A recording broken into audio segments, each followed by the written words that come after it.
Bonjour à tous, merci de nous rejoindre au sommaire de votre édition. Le Conseil des ministres a adopté hier, lors d'une réunion présidée par le chef de l'État Abdelkader Ben Salah, un projet de loi visant à ériger les 10 circonscriptions administratives créées dans le sud algérien et réparties sur 8 wilayas, en wilayas dotées de pleines prérogatives. Les détails dans notre journal.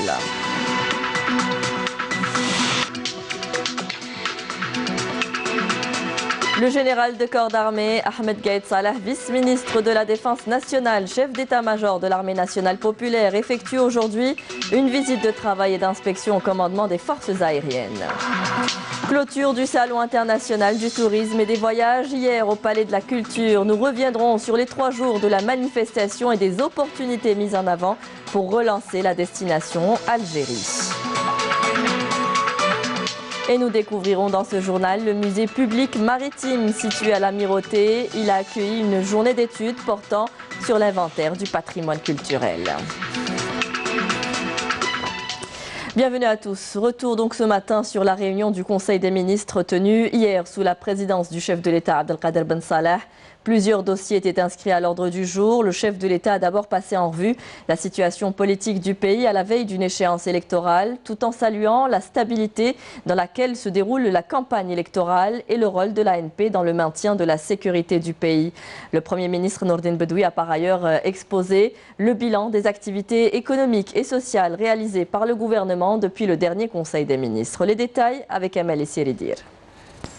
Dans son allocution, le chef de l'État Abdelkader Ben Salah a rappelé les conditions et conjonctures et les défis auxquels est confrontée l'Algérie à la veille des élections décisives du 12 décembre prochain, tout en mettant l'accent sur les pas et les avancées réalisées par notre pays, à même d'assurer les meilleures conditions au déroulement de ce scrutin.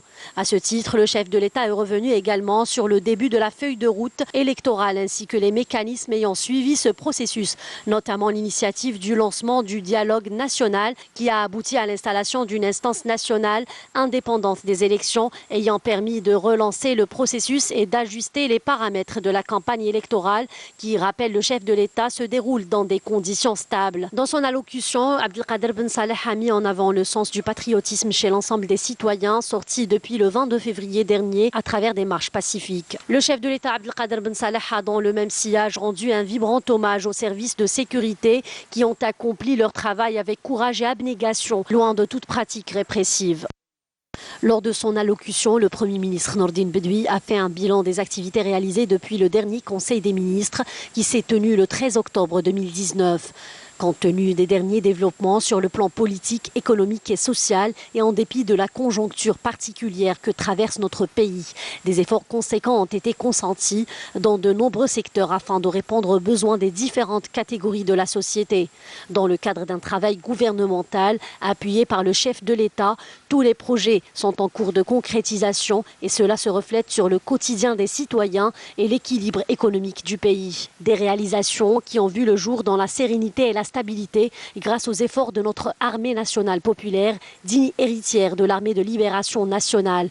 Une armée qui a su préserver la stabilité et l'unité de notre pays et ses symboles. Le rôle de l'armée nationale populaire a été déterminant dans toutes les circonstances et les situations de crise.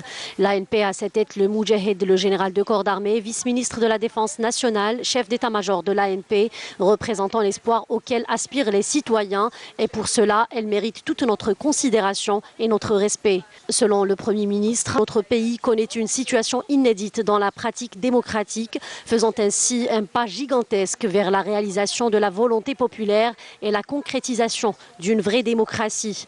Il s'agit d'acquis que nous devons absolument préserver, notamment pour garantir un avenir meilleur à notre pays. Plusieurs obstacles en rapport avec le quotidien des citoyens, notamment les lourdeurs bureaucratiques et contraintes administratives dans le marché de l'emploi et le marché de l'immobilier ont été récemment levés grâce aux efforts du gouvernement. D'autre part, le Premier ministre est revenu sur les domaines stratégiques étudiés par le gouvernement qui concernent entre autres la réforme globale du système fiscal, la reclassification des nouvelles villes et pôles urbains et l'achèvement de tous les programmes de logement. Justement, plusieurs décisions ont été prises dernièrement par le gouvernement qui concernent l'insertion des jeunes diplômés dans des emplois permanents, l'octroi à tous les citoyens des actes de propriété de leur logement personnel réalisés dans le cadre des différents programmes de logement avant fin avril 2020, la réhabilitation des villes nouvelles et pôles urbains selon une vision durable. Il a également été décidé de changer le modèle de consommation nationale de l'énergie et la concrétisation de la transition énergétique.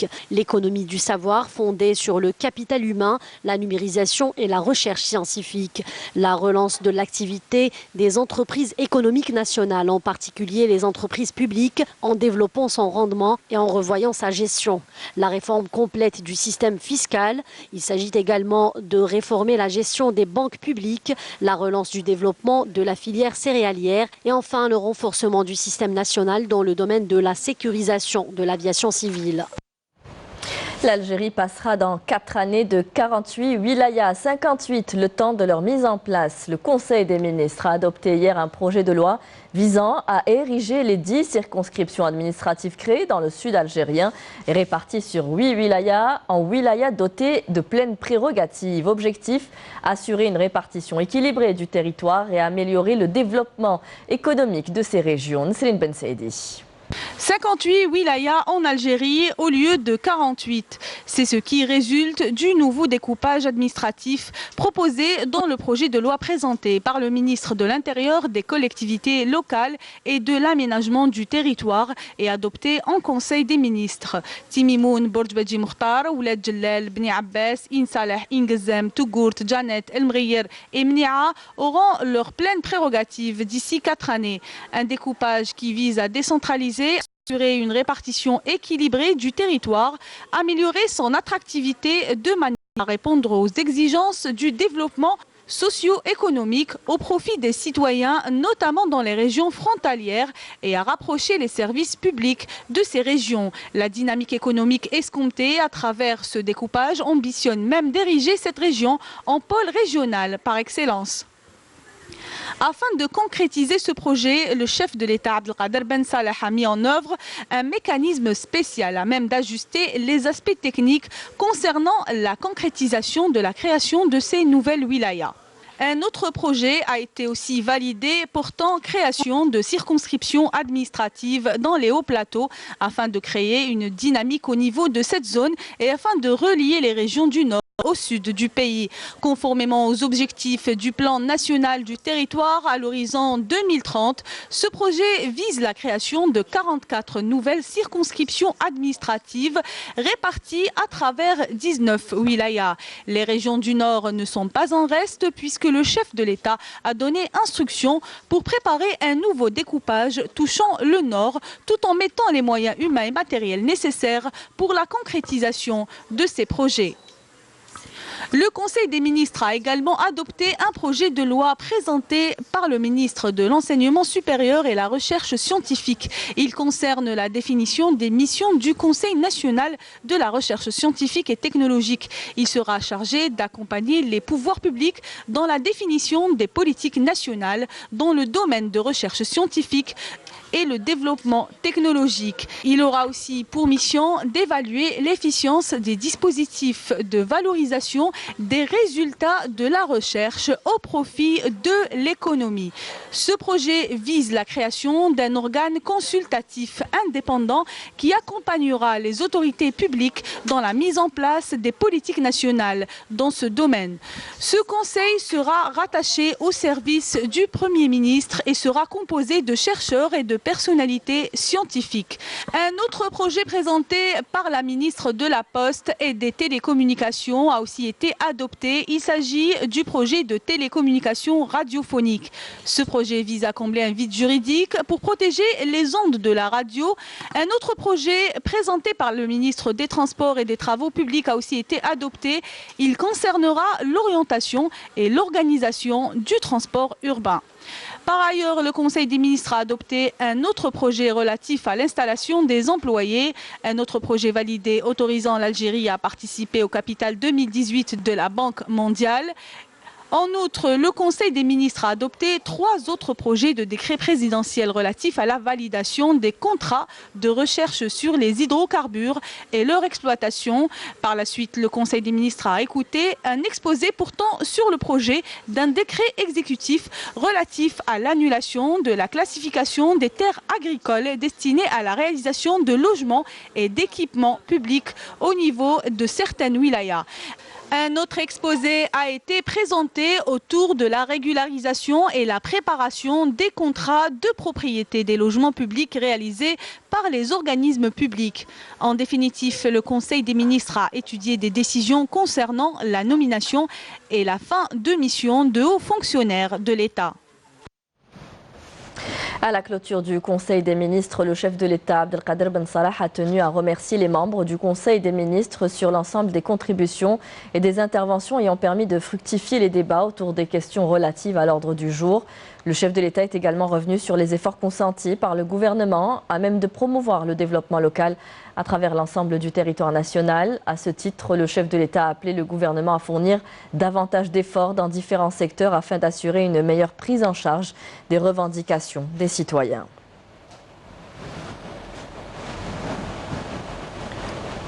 À terme, ce nouveau découpage aura un impact économique favorable sur les régions concernées. L'annonce a d'ailleurs été bien accueillie par les habitants des régions du Sud. On les écoute.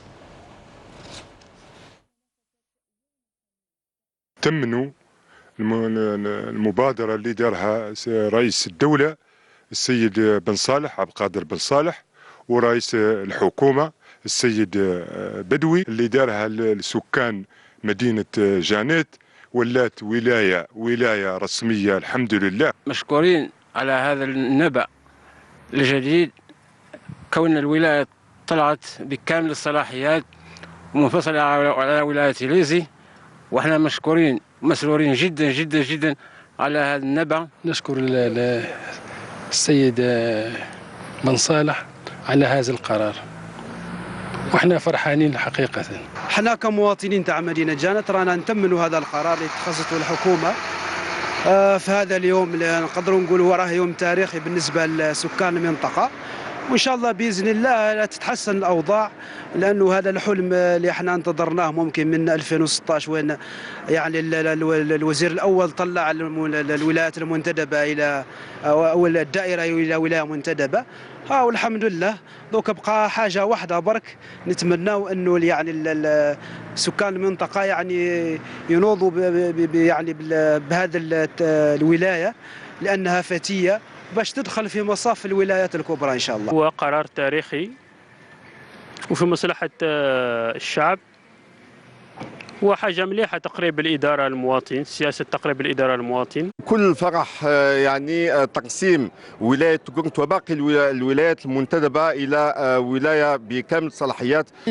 هذا القرار هذا راح يخليها تتوسع بإنشاء مناصب شغل في التوظيف، يعني في الوظائف بصفة عامة، وحتى في إطار العمل، وكذلك إنشاء دوائر ولما لا دوائر جديدة وبلديات جديدة، لأن ولاية جلال عندها حدود مع ولاية الأغواط، مع ولاية الجلفة، مع ولاية المسيلة. حاجة إيجابية هذه تدخل في إطار أن تقريب الإدارة للمواطن. المواطن بدل اللي يتعب ويدي بلاصة 500 100 و 130 كيلومتر على وثيقة، أنا كنقربوا له الإدارة نسهلوا له في الأمور هذه حاجة مليحة، حاجة إيجابية للمواطن. التنمية نتاعها اللي بتزيد تنشط وزيد الميزانية نتاعها تكون كاملة لولاية ولاد جلال، تزيد في النمو الفلاحي والتقدم كذلك في الطرقات، في المنشآت الأرضية، في جميع النواحي، وهذا خبر يسجع ويزيد يفرح. نقولوا خاصة بالمناسبة الانتخابات تاع 2012 نتمنى تفوت على الوطن تاعنا الحبيب بكل خير وبركة إن شاء الله. هذه حاجة تفرحنا وزيادة علينا في بلادنا أننا نخدموا بلادنا والشباب تاعنا تاع المغير، حاجة مليحة لنا وللبلاد إن شاء الله. لما تسترقى الولاية فبالتالي تكون عندها ميزانية كاملة، فإذا غادي تحصل على إنجازات كبيرة. وما نساوش المنطقة هذيك همزة وصل بين ولاية بشار وولاية أضرار، فممكن انها تساعد حتى في انعاش الاقتصاد. من انقسام كاع ولايات ما شاء الله مو تنقص الضغوطات، خاطر ما من انقسام انت كان 400 كيلو راه يجي هنا يخدم كواغط ويجي هنا يخدم كذا ويجي هنا يخدم كذا ما شاء الله. من انقسام الى هنا تحوس على القواط ولا حاجه واحده، حاجه مليحه تسمى نورمال، ما هو كيما زمان تمشي من هنا 490 كيلو ولا 400 كيلو، سما مليحه كل حاجه كاينه تما نورمال، تولي ولات ولايه سما كل حاجه تلقاها قريبه تما ماشي كيما هنا. والله جرازان غواده لا خاطر ينقصوا على الناس وداك الشيء، لا خاطر الناس كل واحد بظروفه. ال10 ولايات اللي طلعوا مليح، حاجه مليحه. اولا كل ولايه تستفاد من التنميه تاعها، من المدخول تاعها. مانيش عارف انا دوك تنقص الضغط على الولايات اللي كانوا تابعين لها، وحاجه زينه. اخذ خبر مفرح كي طلعوا لنا المنيعه ولايه، وان شاء الله مزيد من النجاحات، سهلوا علينا امورات بزاف خير من اللي نبداو نشغل غردايه على جال صوالح، نبداو نقدروا لها في المنيعه، وان شاء الله نتمنوا لها كل خير. الحمد لله. بالنسبه لتيميمون ثاني، بالنسبه لعين صالح اللي تبعد عن ولايه طمارس ب 700 كيلو. المهم والله فايده زينه هذه، وفايده زينه الناس المنطقه، وفايده زينه احنا نينا كاهالي جنوب كي توسع المناطق هذه وتولي عندنا عده ولايات، يولي عندنا عده فرص، يولي عندنا عده بنى تحتيه للولايات هذه ان شاء الله، وان شاء الله مسعى خير، وان شاء الله ماذا بينا تزيد تحسن الامور اكثر واكثر. قرارات ايجابيه بالنسبه للشعب، حاجه مليحه. من تيمياوي لهنا 900 كيلو فاهم. هنا يستمى كي يديروا فيه مستشفيات، يديروا فيه مرافق العموميه، شي لا باس تنقص. باش تدفع دوسي في البرج لازم تجي الولايه هنا. هكا سما هذا ما شاء الله. Dans le reste de l'actualité, le général de corps d'armée Ahmed Gaït Saleh, vice-ministre de la Défense nationale, chef d'état-major de l'armée nationale populaire, effectue aujourd'hui une visite de travail et d'inspection au commandement des forces aériennes. Le général de corps d'armée présidera lors de cette visite une réunion d'orientation avec les cadres et les personnels des forces aériennes. Et le général de corps d'armée Ahmed Gaït Saleh effectuera par ailleurs demain une visite de travail et d'inspection au commandement de la garde républicaine. Le chef d'état-major de l'ANP présidera lors de cette visite une réunion d'orientation avec les cadres et personnels de la garde républicaine. On vous en parlait hier, une caravane médicale relevant des services de la santé militaire sillonne les zones enclavées pour assurer une meilleure prise en charge des citoyens sur le plan médical. L'exemple ce matin à Djelfaï, à Saïda Bedia Marmi. La caravane médicale militaire a entamé ses consultations en plus des vaccinations contre la grippe saisonnière au niveau de la wilaya de Djelfa. Des ordonnances sont remises de même que des médicaments aux citoyens de la région. Cette caravane est composée de différentes équipes relevant des services de la santé militaire de la première région militaire. Elle est dotée de tous les moyens matériels nécessaires à même d'accomplir sa mission. Cette opération a concerné les populations de la daïra de Mas'ad et ceux des communes de la daïra de Hassib Ahbah. Les habitants de ces régions qui ont bénéficié de cette opération médicale ont exprimé leur gratitude à l'armée populaire nationale et leur reconnaissance quant à cette initiative qui s'inscrit parmi les missions nobles de l'institution militaire et son commandement qui vise à prêter main forte aux citoyens en étant toujours à leur côté, surtout ceux des régions isolées et enclavées. Nous souhaitons la prospérité à notre État et à nos jeunes qui sont au service du pays. Cette initiative est louable. Nous saluons cette opération. Nous remercions notre armée, son commandement et ses membres qui nous ont habitués à être toujours aux côtés du peuple. Cette même opération a profité aux habitants des régions rurales de la wilaya de Saïda au niveau de la 2e région militaire. Des soins leur ont également été prodigués. Ils sont venus nous faire des consultations. Nous les remercions et hamdoullah que l'Algérien soutient son frère. Que le bon Dieu vous bénisse et nous guérisse. En plus de ces consultations médicales générales et spécialisées, cette caravane a été une occasion de sensibiliser les populations de ces régions isolées quant au danger des maladies contagieuses et transmissibles.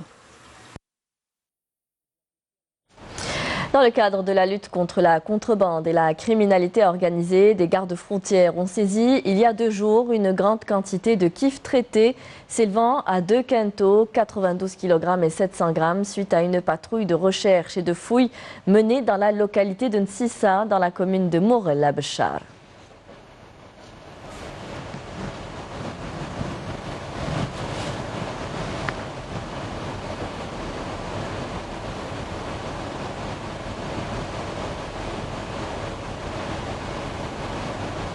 Et on passe à présent au carnet de la campagne électorale. Abdelaziz Belaïd animera un meeting populaire à Larouat. Ali Benflis se rendra à Bouira. Azdine Mihoubi animera un meeting populaire à Constantine. Et Abdelkader Bengrina ira à la rencontre de ses électeurs à Médéa ce mercredi. Le développement économique des régions du Sud, l'amélioration des conditions de la femme et la jeunesse étaient au cœur des discours des candidats lors de leur sortie sur le terrain hier. Karim Haïfa. Le candidat Azdine Mihoubi s'est engagé ce mardi depuis Béchar à appliquer un programme spécial pour le développement économique et social de cette wilaya ainsi que des autres régions du sud du pays. Le but étant pour Mihoubi la relance selon des règles scientifiques et économiques du développement des régions sud du pays. Par ailleurs, Azdine Mihoubi s'est engagé à mettre en œuvre un nouveau schéma de prise en charge pour la réhabilitation de la plaine de Badla et la création de nouveaux pôles touristiques à travers l'encouragement des investisseurs via un dispositif simple au lieu et place du système d'investissement actuel, très lourd selon Azdine Mihoubi. Depuis Blida, le candidat Abdelaziz Belaïd a plaidé quant à lui pour l'élaboration d'un plan national de logement afin de parvenir à une répartition équitable de la population en œuvrant à ce que l'investisseur privé fasse partie de la solution et devienne un véritable accompagnateur de l'État dans ses efforts visant à l'éradication de ce problème. Par ailleurs, le prétendant à la magistrature suprême a promis la mise en place d'une véritable structure économique à travers la révision du système fiscal et la création d'un code de fiscalité moderne, loin de toute corruption et de la pression exercée sur les investisseurs et les commerçants. Le candidat Ali Benflis a affirmé quant à lui depuis Ouergla que la poursuite des marches populaires était garant de la démocratie, appelant en revanche les Algériens à se mobiliser pour sauver l'Algérie du risque d'effondrement et la mener sur les bons rails. Benflis, qui a proposé un programme d'urgence pour faire face à la crise dans ses dimensions politiques et socio-économiques, a indiqué que le premier dossier qu'il ouvrira s'il est élu à la tête du pays est le dialogue avec les opposants à la présidentielle, ajoutant qu'il est en lice pour cette échéance électorale à l'effet de resserrer les rangs de tous les Algériens. Animant un meeting dans la commune des Eucalyptus à Alger, le candidat Abdelkader Bengrina a promis l'instauration d'un système de rémunération équitable et la généralisation de la langue arabe à tous les départements gouvernementaux et non gouvernementaux. S'adressant particulièrement à la femme, Bengrina a affirmé qu'il encouragera l'entrepreneuriat féminin et soutiendra les femmes au foyer qui veulent exercer toute activité à travers le fonds de l'artisanat et des métiers, soulignant qu'il assurera les fonds nécessaires pour concrétiser cet objectif à travers la lutte contre la corruption et le soutien à la production nationale. Dans le même sillage, le candidat Abdelmajid Tebboune a promis depuis Sidi Bel Abbas une distribution équitable des richesses et la réalisation d'un équilibre économique intégré à travers toutes les régions du pays. Le candidat Tebboune a promis également d'encourager les jeunes universitaires à la création de richesses, soulignant que 70% de son programme électoral est destiné aux jeunes, auxquels il transmettra le flambeau à tous les niveaux. Tebboune, qui s'est également engagé à éradiquer la corruption, outre la lutte contre l'emprise de l'argent sale sur la politique et les élections pour l'émergence, dira-t-il, de nouvelles compétences sur la scène politique.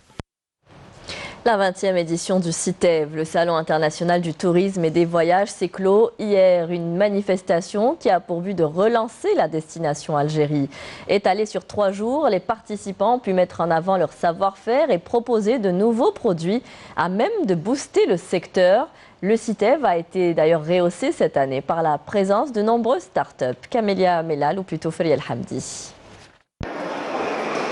L'Algérie, émerveillez vos sens est le slogan de la 20e édition du Salon international du tourisme et des voyages, avec la participation de 100 exposants algériens et 5 pays étrangers. On a plein de demandes de familles algériennes et des étrangers qui vivent en Algérie aussi. Ça veut dire la demande, elle existe. Maintenant, il faut créer les moyens pour faire du bon travail, pour que ces gens puissent revenir. Cette 20e édition du CITEV, marquée par une participation de qualité des start-up et des influenceurs en termes de tourisme, en leur consacrant plusieurs espaces tout en leur apportant l'appui de l'accompagnement nécessaire pour la réalisation de leurs projets. Alors c'est une start-up qui a été fondée par 2 passionnés d'informatique, Anna et mon frère Adel. Alors اليوم جينا باش نقدموا لكم le projet تاعنا qui est Wahran Smart City 3D. Donc c'est une application mobile touristique qui est destinée aux Jeux méditerranéens. ce touriste va utiliser l'application Wahran Smart City 3D et grâce à la technologie de réalité augmentée, il va faire une visite optimisée et il va avoir, comme vous pouvez le constater, des suggestions sur les passages. C'est tout un guide touristique qu'il va avoir, mais également des reconstitutions en 3D des monuments. Nous sommes Bogeo, société spécialisée dans le développment du tourisme local, donc une société 100% algérienne. C'est trois volets, c'est le volet organisation, où on crée des produits touristiques tels que une visite à Rardaya, Janet, etc. Un peu partout dans les wilayas. On essaie d'être présent sur 30 wilayas. Nous avons des prestataires sur 30 wilayas. Et ces prestataires-là nous proposent des produits qu'on vend soit à des agences de voyage, soit à nos clients directs. Et Inch'Allah, prochainement, un site de réservation de produits en ligne où on pourrait réserver différentes activités en Algérie. Cette manifestation est une occasion importante pour dynamiser le tourisme local à travers ses atouts nombreux et divers de l'Algérie et qui lui permettent de capter le plus grand nombre de touristes. L'Algérie qui recèle un patrimoine matériel important. Des experts et des spécialistes du patrimoine se sont réunis hier au musée public maritime d'Alger pour une journée d'études qui a porté sur l'inventaire du patrimoine culturel. L'occasion pour nous également de découvrir les galeries de ce musée. Siham Kenouch. À l'origine, une jetée qui remonte au XVIe siècle. Elle est associée à Khayr-ed-Din Barberousse lui-même. La bâtisse, quant à elle, remonte au XIXe. Les voûtes de Khayr-ed-Din, actuellement le musée public national maritime. En cet endroit, gorgé d'histoire, a eu lieu une journée d'études qui a rassemblé plusieurs conservateurs venus de différentes wilayas. Le thème, l'inventaire du patrimoine culturel entre réalité et horizon. Cette idée de rassembler les spécialistes des institutions de la culture pour ces 2 journées d'études est née après un long travail avec mes collaborateurs et dans lequel nous avons eu affaire à des objets archéologiques qui ont été intégrés dans la nouvelle collection du musée et dans lesquels nous avons trouvé des soucis. Les participants sont venus chacun avec une liste de monuments classés ou pas encore, en espérant un bon inventaire qui va solidifier la base des données. Il ne faut pas non plus oublier que sous les eaux, il existe un trésor, un patrimoine, des vestiges engloutis. Nous avons fait plusieurs campagnes de sensibilisation afin de vulgariser son importance. Les spécialistes ont aussi insisté sur un travail de documentation et d'inventaire technique solide qui assurera la bonne protection de notre patrimoine matériel. C'est la fin de ce journal. Merci à vous tous de nous avoir prêté attention. Vous pouvez toujours revoir nos programmes sur les adresses qui s'affichent en bas de votre écran. Tout de suite, le point météo avec Amel Laribi. Très bonne journée à tous sur Canal Algérie. Au revoir.